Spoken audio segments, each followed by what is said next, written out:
and welcome to Amanda's Trying, where sometimes all we can do is try and get through a day, and that's okay. I'm Amanda, and today I am going to be talking about my experience with my appointment at the Acquired Brain Injury Clinic, and tell you what an appointment with a neurologist looked like for me, my thoughts and feelings after, and the direction that I am going in after the appointment. I'm trying really hard, I promise, but all that I could do today was cuddle my dog and cry. Okay, so before we get into it, I just want to give a disclaimer saying that this is my personal experience. I'm not saying that every single clinic is going to be like this, or that every single neurologist is going to be like this, or even if you go and see the same neurologist at the same clinic, that your experience is going to be the same. None of that, okay? I am just trying to give some information because all of this was brand new and really just unfamiliar for me, and it would have been nice if somebody had said, hey, well, actually somebody did say a little bit, this is what it was like for me, and it was helpful to kind of prepare and just like mentally brace myself for whatever was going to happen. So that's all I'm trying to do today. Take what you want, leave the rest. I'll just tell you what the appointment looked like. Straight facts, none of my opinions yet. So for those of you who aren't aware, I was referred to the Acquired Brain Injury Clinic in the beginning of this year of, what year is it, 2022? Yes. My doctor referred me after I continued to be debilitated. I originally got my concussion March of 2021, and so the wait has been a while. There were some complications with the way that my doctor referred me, so my referral took longer to get through. But I finally got in a couple days ago, so in October. So that's pretty much how long a wait list is to get into an ABI clinic. When I went in for my appointment, I went with my mom. It was suggested to me to have somebody else there because it's a lot of information thrown at you, and even if you're not concussed, it can be a lot to try and process and remember after. So my mom came with me, and the first part of the appointment was just meeting with the caseworker. So when your referral is accepted, you get assigned a caseworker, and at this clinic, they have a lot of different services that they can then, your caseworker, depending on what your file says, they can refer you to different services. So this appointment specifically was with the neurologist, but I'm also on the wait list to see a neuropsychologist, and I am also on a wait list for a rehab therapist to come into my house and help me continue to build out the daily activities that I'm doing. So all of that is through the ABI clinic, but this appointment specifically was to see the neurologist. Like I said, the beginning of the appointment, it was just meeting with my caseworker. We went over my file and all of that standard information that you get used to spewing out when you see lots of different doctors and specialists. They all ask the same questions. Even if they have everything on file, they're going to ask you it again. And it was also just making sure that all the information was correct. And so that took about 10 to 15 minutes of the appointment. And then he called in the neurologist saying we were ready for him. And so then the neurologist came and he looked over my file. So it was kind of repetitive. Just more of like, wow, you've been debilitated for a long time. Wow, look at all the symptoms you have. Wow. You know, stuff like that. But then after he went over my file, he did a neurological exam. So it's honestly pretty simple stuff, like just checking my reflexes in my arms and my legs and ankles, and checking my gaze, if my eyes can follow his finger, checking my balance. Oh, and he also he checked, there's like nerves in the back of your head that can trigger migraines, and so he found that on my left side, I don't know which nerve it is, I'm sorry. If I find it, I will edit in the name of the nerve. He found that that was particularly sensitive on my head and probably was triggering many of my migraines that I was getting. So that took about 10 minutes to do that neurological exam. And then he just went on to make suggestions on what I should be doing going forward. So he recommended meds that he believes would be effective in helping minimize my headaches and the pain that is debilitating for me. And so he sent that recommendation over to my doctor, who will then send it over to my pharmacist. So then he just did some more like concrete suggestions on what he thinks will help me regain my functioning. He talked about this research that he's done, and he believes I'm not concussed. It's just brain inflammation.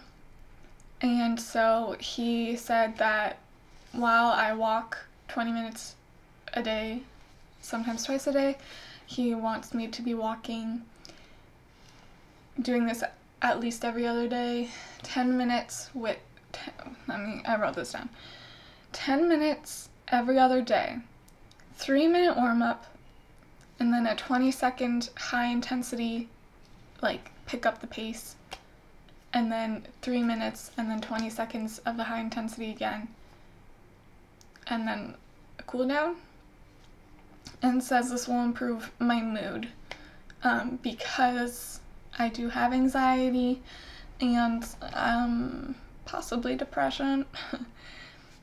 So he said that will improve my mood. And then he said that I need to have a consistent schedule of volunteering or working for an hour every day, and that this will also improve my mood, and that my symptoms, I should basically just be ignoring them and doing this because having a schedule, a set schedule, and some structure in my day will be very helpful for my mood.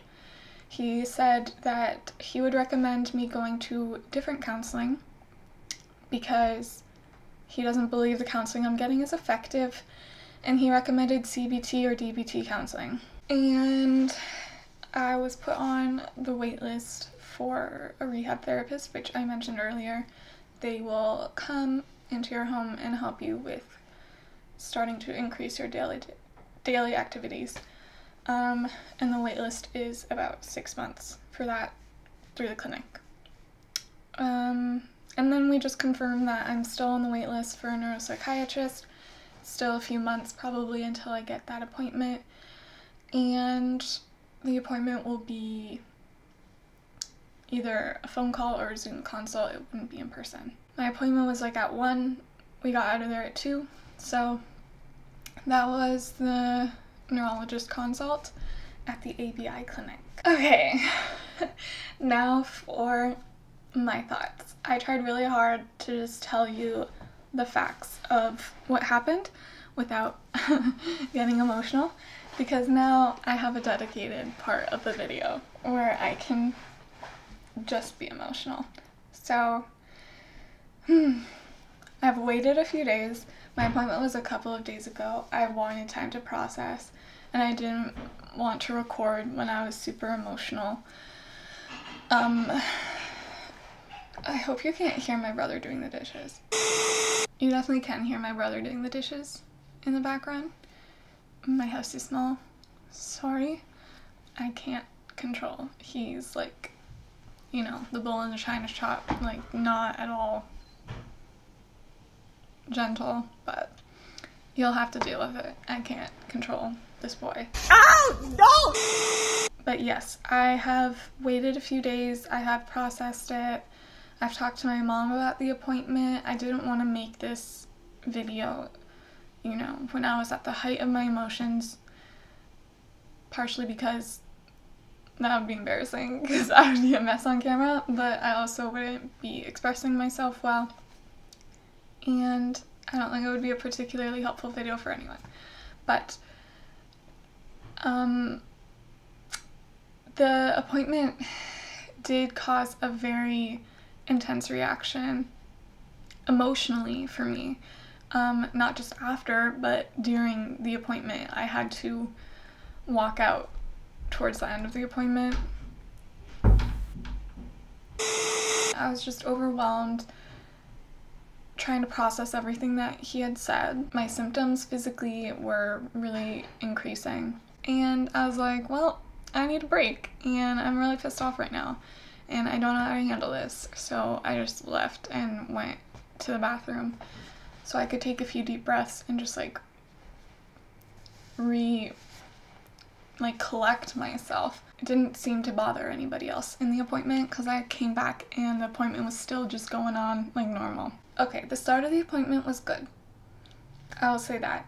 My caseworker seemed nice enough. The neurologist, while he was doing the exams and recommending meds, you know, it was good.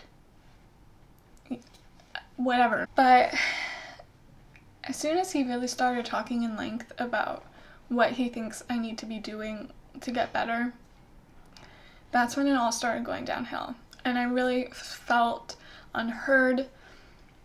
I felt angry and patronized, honestly.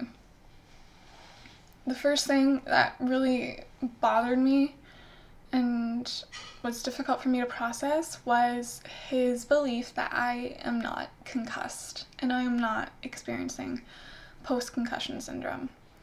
He has done research that has found that regardless of where you get hit on your body, there are people in recovery of that injury that have the same symptoms as post-concussion syndrome, but it's not from a concussion, it's from a different injury. And he believes that is me. Why does he believe this? He has a certain definition of what a concussion is. His definition of a concussion is that you either have to be knocked unconscious or confused immediately after the hit for it to be considered a concussion. So if you don't have one of those two things, then it's just a head injury. And he called what I had post-inflammation brain disorder. So that was hard to hear because if you guys have watched some of my other videos or have talked to me, you know that it has been this really long journey to get to a point where I believed that I had a concussion and that I wasn't faking this all for attention. And honestly, I didn't really accept what was happening in my body until February of this year, which was almost a year after I got hit. And so for then this professional at an acquired brain injury clinic to come in and just flippantly say, you were never concussed, you don't have post-concussion syndrome, it just felt like he was denying everything that I've been experiencing and didn't really have a good enough reason to be doing it. But before we get more into all the things that he said that pissed me off, he did provide a pretty interesting and helpful explanation to my tremors. I have hand tremors. They're not really here right now, kind of. Depends on what position my hand is in. I've had them, I started noticing them when I was in university, which at this point I started almost 7 years ago. No one could really give me a good explanation of here's why you have these tremors, and he said it's anxiety related and that it's probably too much adrenaline in your body. And I had gotten my thyroid checked out, because that can also, if you have a hyperactive thyroid, then you can have those like same symptoms, but my thyroid is normal. So he said yes, it's anxiety, and he thinks that is also contributing not only to my tremors but to my migraines.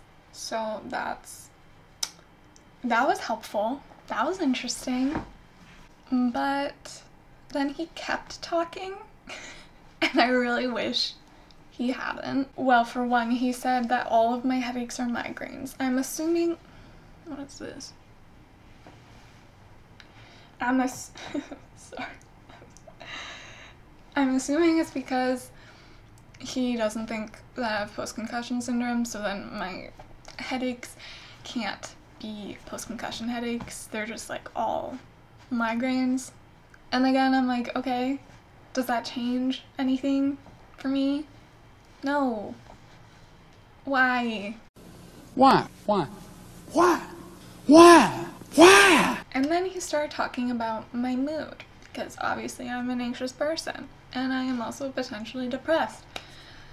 And so, like I mentioned, during the summary of my appointment, he said that I needed to be walking. And I was like, I am already walking, sir.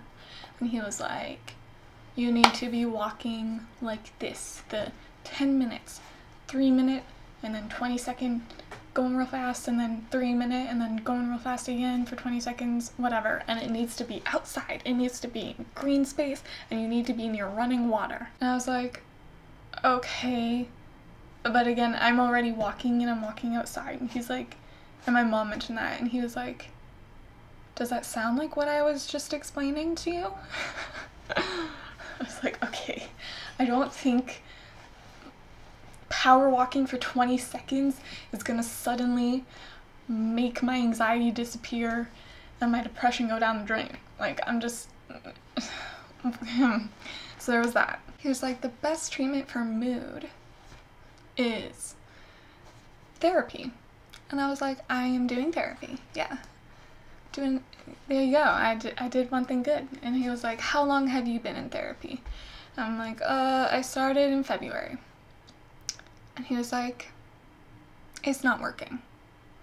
You need a new therapist. And I was like, listen, you can just tear me apart piece by piece, but if you come after my therapist, no, don't you dare. She is the thing that keeps me going half the time, so you need to shut your mouth. It pissed me off, especially because he had met me 10 minutes ago, and he's trying to tell me that therapy hasn't been working.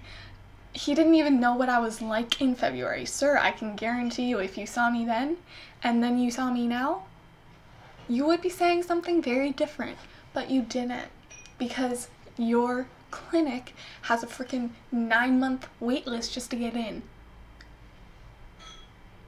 So why don't you just shut your mouth and talk about things that you do know instead of making assumptions about me? That's what I wanted to say in my head. But I was already starting to just fall apart. So I just said something like, actually it is working. And then he just kept talking because he...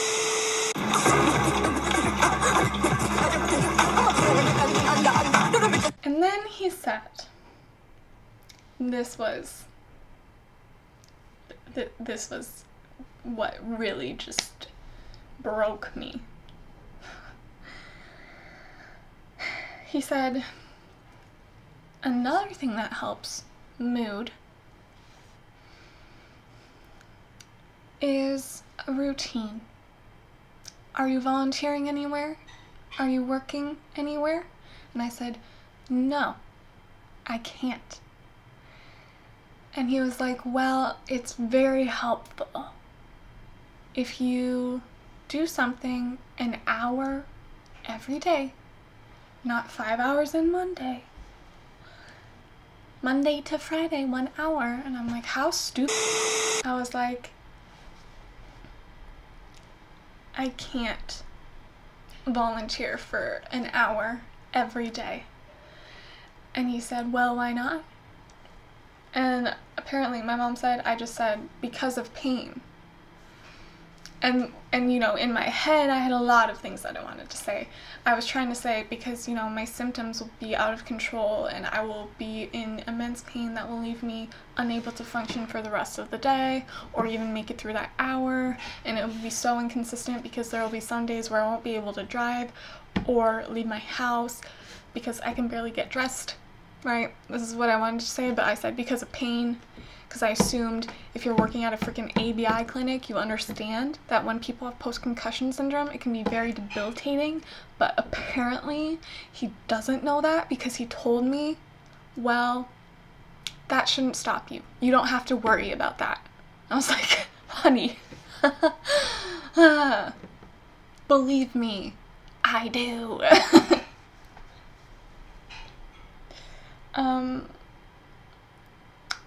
So then I walked out. I wasn't gone very long. I was just gone to cry for a few seconds. And then, you know, wipe away my tears. And then come back. But didn't faze him at all. I come back and he's still lecturing. Because for him, the patient, what they say and what they experience, apparently that's besides the point. Because he has research. So he was just talking still when I came back, completely unfazed, to my mom, and he didn't stop. And he just talked to her for the rest of the appointment.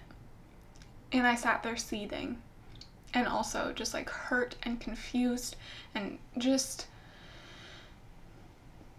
not even knowing what to think. I was so angry. And then he walked out. And that was it. Another patient taken care of. Good job, Mr. Neurologist. There are so many reasons why the way that he handled himself was completely inappropriate. And I didn't realize them, all of them, right away.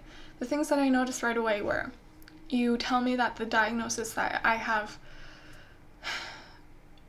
been centering my entire recovery process around isn't true, based off your own research. But then the only thing you tell me to do is to go outside and walk and ignore my symptoms and go out and volunteer. How on earth would that be helpful for me? You could have told me those things without saying, yeah, the 1.5 years that you've been living was all a lie. And he doesn't know my background. He doesn't know how hard it was for me to process that I have a concussion, that I have post-concussion syndrome. And maybe that's the point. The point is he doesn't know me. But he walked in and he acted like, because he's written a research paper and read a couple more about mental health, that he can tell me everything about myself, and the things that I know about myself are not relevant because he's the neurologist, so he knows best. So I went home and I was in so much pain, not just emotionally, but physically. And yet I was so riled up that I had to do research and had to know what he was talking about and how that, you know, measured up to what other professionals were saying. So I looked up post-inflammatory syndrome and I found the research paper that he is an author of. So yes, he was quoting himself when he was talking about research in my appointment.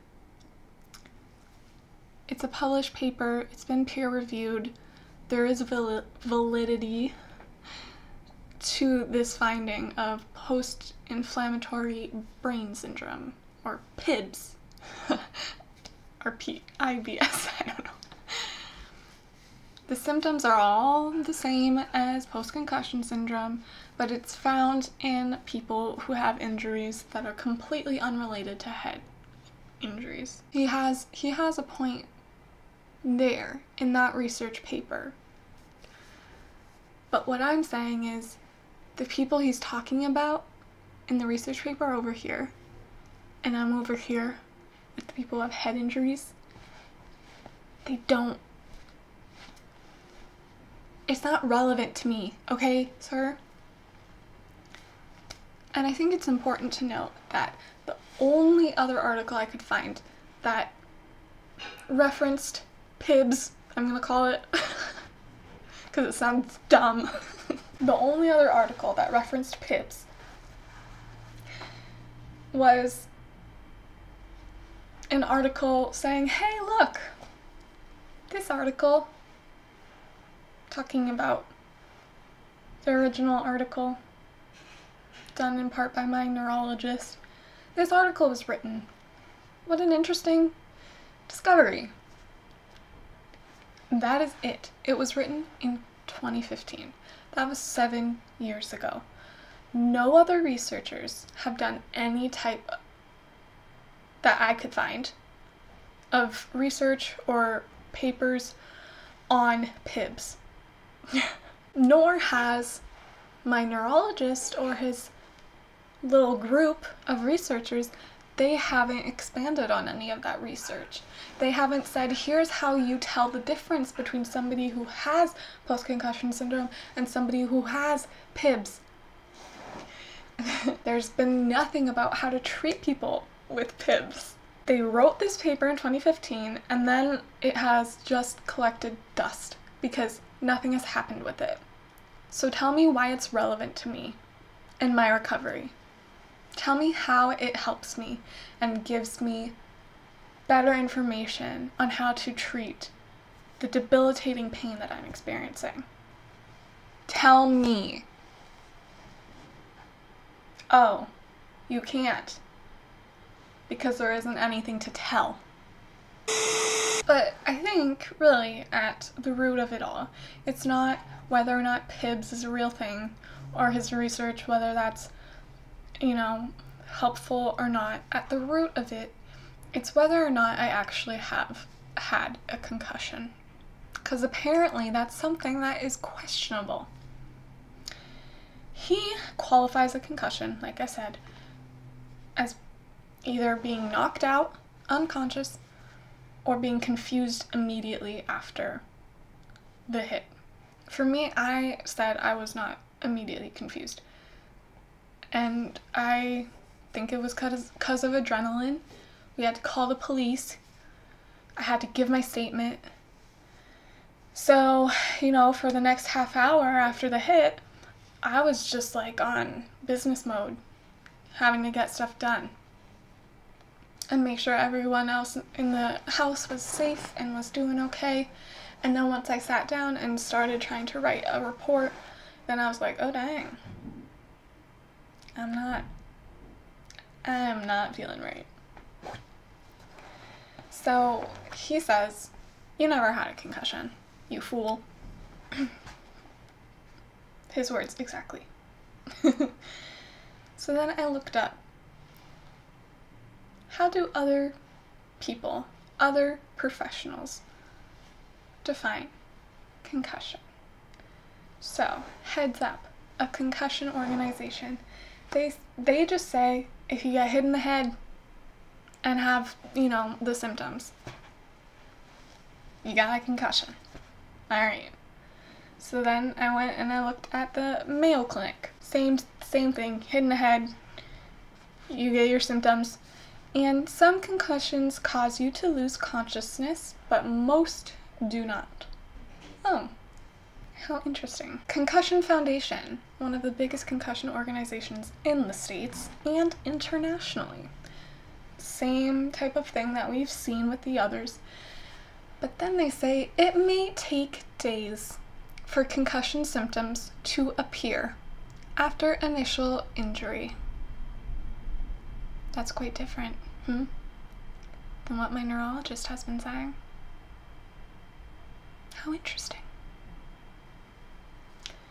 I went back to Heads Up because I was like, I wonder if you mention whether or not you need to lose consciousness or not. They say the same thing as the Mayo Clinic. Some people lose consciousness, most don't. Some people lose their memories surrounding the injury, others just feel dazed and confused. But they don't give this time limit of you have to be dazed and confused right away. And you have to know that you're dazed and confused. Because that's another thing.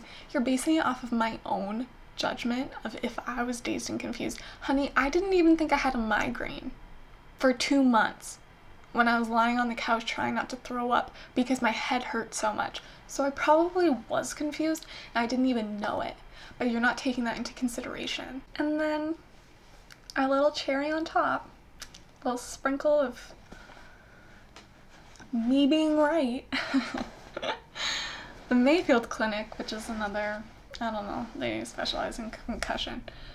They say a person may appear fine at first, but symptoms may show hours or days later. So, everywhere I look directly contradicts what my neurologist has told me. I have found absolutely nothing to support his claims that his definition of a concussion is correct. So, sir, who do you think you are? Who do you think you are? What gives you the right? Really? I would like to know. Okay. Took a couple deep breaths. Health professionals say a lot of stupid stuff. And I think it's important to trust your body and to trust yourself. Not everything they say should have the weight that they think it has. So, how am I moving forward? Basically, the way that you should approach my videos as well. I'm taking what I want out of it and I'm leaving the rest. I'm grateful that I have a prescription that may help with my pain. You know, that's good. That's nice. It may also help with my tremors, which is really exciting. Those bother me a lot. So there is positive that came out of it. I will attempt to integrate his 10-minute walking. I can't control whether or not the grass is green, and I am not going to go out of my way to find running water, because that won't cure my mental disorders. But I'll try it. However, everything else I can throw away with the trash. I know my body. I know that I am not at the point where I can consistently commit to volunteering or working every single day, even if it's for an hour. I don't have the physical capacity to be doing that. I am putting routines into my life. I am doing work-like activities with my channel, and I'm trying to build up my daily activities in this way. I'm doing the best that I can while taking care of myself. And I think that's a much more appropriate approach than trying to ignore my body. Because when I was doing that, I have talked about how I started seeing my body as the enemy, as the thing that I was fighting against. And it made just existence absolutely suffocating. Like, being in my body would cause me to have panic attacks. I'm not doing that again. Oh, and I'm also sticking with my therapist because she's amazing. She has been probably the biggest encouragement out of anybody else who has been treating me for any other aspect of my injury. And if you try and take her away from me, I will commit violent acts. Is that healthy? Probably not. But all of this is just me trying to say she's been so incredibly helpful. am very grateful for her, and I will not switch because of some little man trying to tell me. For me, this is just another symptom of the healthcare refusing to be holistic. I've been treated by different professionals for 1.5 years with the diagnosis of concussion and then post-concussion syndrome. He takes one look at me and he tries to change my diagnosis. I don't understand why health professionals refuse to work with each other and instead are always tearing one another down. It's not helpful for the patient. It's not useful. It causes confusion. It causes a lack of trust in all health professionals. One thing that I want to express to anybody with any type of health issue or to family and friends supporting somebody, I think it's really important to listen to yourself and to stand by what you believe is best for you. The health system is broken. This is an example of it, but I don't want to leave it as this horror story that leaves patients feeling helpless. While in the moment, 100% I felt helpless, after I had a few days to process this, I feel confident and I feel at peace with the direction that my treatment is going or already has been going. I feel that I am making the best decisions for me based off of the most researched, well-informed treatment options out there. And I refuse to let this guy hold any more power over me just because he has the title of neurologist. And so I hope for other people who are dealing with the health system that you also go in feeling empowered, knowing that you have choices. You can choose to accept their treatment or not. You can choose to accept the information they give you or decide to go a different direction. He's so loud. Your disorder, your illness, your pain does not define you, and neither do any health professionals. And to end the video, obviously we have a song recommendation. My recommendation for this video is Worn by 10th Avenue North. This has been a song that has comforted me since I was in high school at least. It's an older song, but the lyrics just are so good.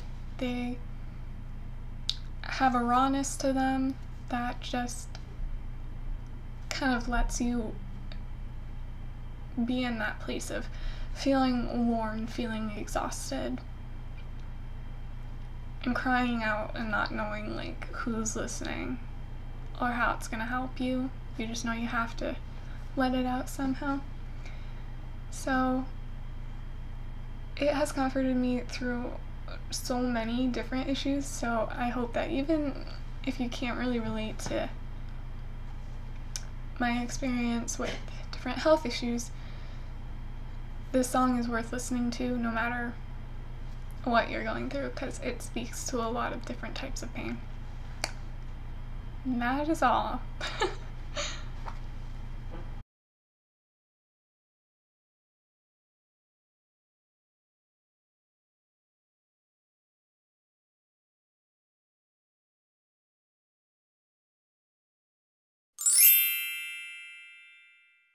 Send that to my oh my gosh, pharmacist. Okay.